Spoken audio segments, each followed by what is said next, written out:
Assalamualaikum warahmatullahi wabarakatuh. Sebelumnya, kenalkan kami dari kelompok 1 kelas KPKC, Keselamatan Pabrik Kimia C, dengan kelompok yang pertama ada saya sendiri, Andi Komputer Rahman, 5008221006, dan ada Akila Putri Sabrina dengan NRP 034, kemudian ada Galuh Ferliana Lestari dengan NRP 039, dan ada juga Ibu Siti Ayu Agung istri Dwi Jowanka Devi dengan NRP 011, dan yang terakhir ada Satria Febi Pratama dengan NRP 044.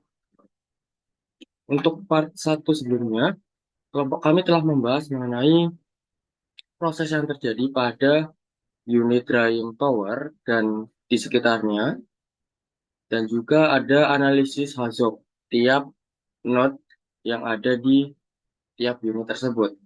Nah, untuk part 2 ini akan dijelaskan mengenai ran- rancangan proses flow diagram dengan menggunakan safety guard yang telah dianalisis pada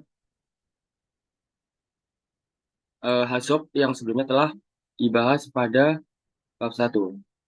Mohon maaf, pada part 1 video sebelumnya. Nah, untuk PFD yang ada, untuk sebelah kiri adalah mengenai PFD yang semula, yakni di sini pada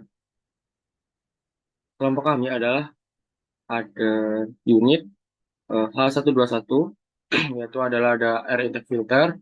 Kemudian G122 ini adalah tentang blower. Kemudian setelah itu D120 adalah drying tower. Kemudian ada juga circulation pump L123, dan yang terakhir ada H2SO4 pump, yakni dengan kode L124. Jadi berikut adalah sistem yang akan dibahas pada HAZOP yang sebelumnya. Nah, untuk PFD yang sebelah kiri, untuk safety guard-nya em, masih perlu ditambahkan beberapa, dikarenakan ada beberapa indikator yang mungkin perlu ditambahkan agar safety dari proses ini pada unit ini tetap terjaga. Jadi untuk indikator atau safety guard yang kami tambahkan di sini adalah yang pertama ada PI atau pressure indicator. Jadi untuk tekanan yang masuk ke blower, hal ini kita analisis dan cari tahu nilainya untuk mengetahui apakah terjadi pressure drop ataupun over pressure pada daerah sebelum blower ini. Nah, di sini juga ada LI atau low alarm, dan juga ada high alarm. Untuk low alarm ini tujuannya adalah untuk siaga pertama alarm. Kemudian apabila pressure ini nantinya terus meningkat, nanti akan teraktifkan high alarm yang pastinya lebih menandakan kondisi yang lebih berbahaya daripada ketika low alarm ini menyala. Kemudian setelah itu pada blowernya sendiri ditambahkan VI atau vibration indicator. Hal ini dikarenakan salah satu cara untuk mengetahui bahwa ada masalah di blower adalah pada vibrasinya. Jadi apabila eh, terjadi getaran atau vibrasi yang tinggi, maka dapat menyebabkan masalah pada pompa tersebut. Jadi di sini ada eh, indikator mengenai vibration yang ada pada blower tersebut. Nah, kemudian setelah keluar dari blower, udara tersebut akan menuju ke drying tower. Nah, di sini juga ada beberapa indikator yang kami tambahkan. yakni ada yang pertama adalah flow indikator FI, kemudian ada juga pressure indikator dan temperature indikator. Nah, jadi ditambahkan tiga jenis indikator, yakni ada flow, pressure, dan temperature. Hal ini dikarenakan agar memastikan proses yang ada pada drying tower, yakni adalah penghilangan moisture, adalah dapat berjalan dengan aman dan juga dengan sebesar mungkin. Seperti itu. Ini adalah gas yang akan masuk melalui Artesian Tower. Nah, kemudian untuk larutan H2SO4 yang digunakan sebagai absorber, yakni dari sini adalah dari circulation tank, nanti akan dialirkan oleh pompa L124, L124 menuju ke bagian kolom atas dari drying tower. Nah, untuk di bagian pompa L124 ini terdapat tambahan sensor baru, yakni adalah vibration indicator, sama seperti pada blower.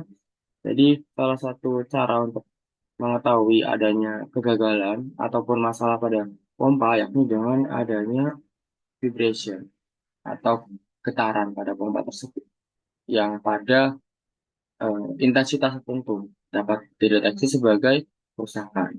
Nah, di sini ada vibration indicator. Kemudian setelah itu pada aliran masuk H2SO4 menuju ke atas kolom, di sini ditambahkan temperatur indikator dan juga flow indikator untuk mengetahui temperatur dan juga flow rate dari H2SO4 yang masuk agar tidak terjadi flooding juga nantinya akibat eh, kecepatan dari air yang terlalu tinggi. Kemudian kedua sensor ini juga disambungkan dengan alarm. Jadi apabila eh, temperatur ataupun flow ini tidak sesuai dengan yang kita set, maka alarm tersebut akan menyala dan akan alert operator yang ada sehingga dapat melakukan tindakan penanganan.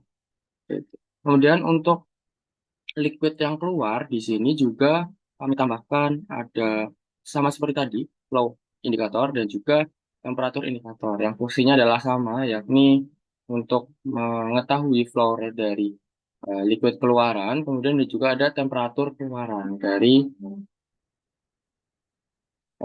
liquid yang keluar dari kolom seperti itu. Kemudian di pompa ini, jadi aliran larutan H2SO4 yang keluar dari kolom akan dialirkan menuju ke pompa yang akan dialirkan kembali menuju ke di sini ada circulation tank lagi. Jadi dikembalikan ke circulation tank dengan pompa L123.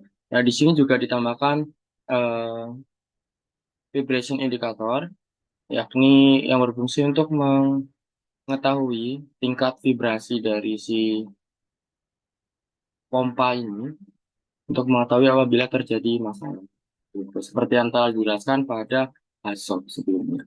Kemudian untuk di dalam di dalam drying tower sendiri, nantinya akan kami tambahkan pressure relief di sini dengan tujuan apabila ada overpressure, yakni tekanan yang lebih tinggi daripada yang kita set, maka otomatis dapat terkeluarkan gas-gas yang mungkin menyebabkan tekanan tersebut berlebih.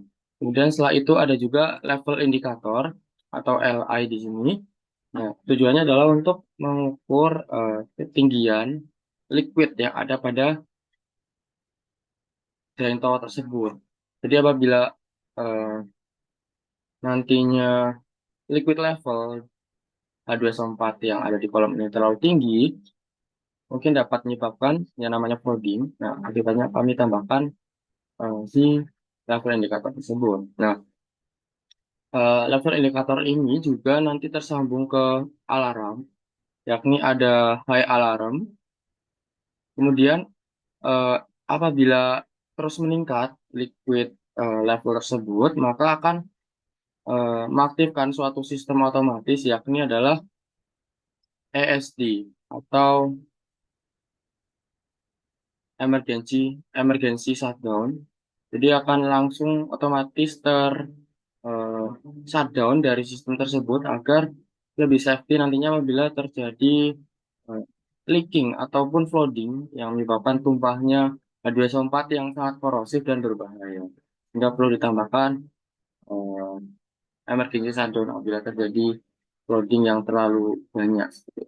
Kemudian untuk aliran gas keluar yang menuju ke di sini adalah aliran gas keluar menuju ke furnace. Nah, di sini kami tambahkan juga berupa flow indikator, pressure indikator, dan juga temperatur indikator untuk memastikan bahwasannya udara yang masuk ke furnace nantinya sudah memenuhi kriteria agar proses yang terjadi pada furnace yakni pembakaran sulfur dapat berjalan secara sempurna dan juga yang sesuai dengan yang diharapkan. Mungkin sekian untuk rancangan PFD dengan safeguard yang telah kami susun pada hasop kali ini. Kurang lebihnya mohon maaf. Kami tutup pada video part 2 kali ini. Sekian. Terima kasih. Wassalamualaikum warahmatullahi wabarakatuh.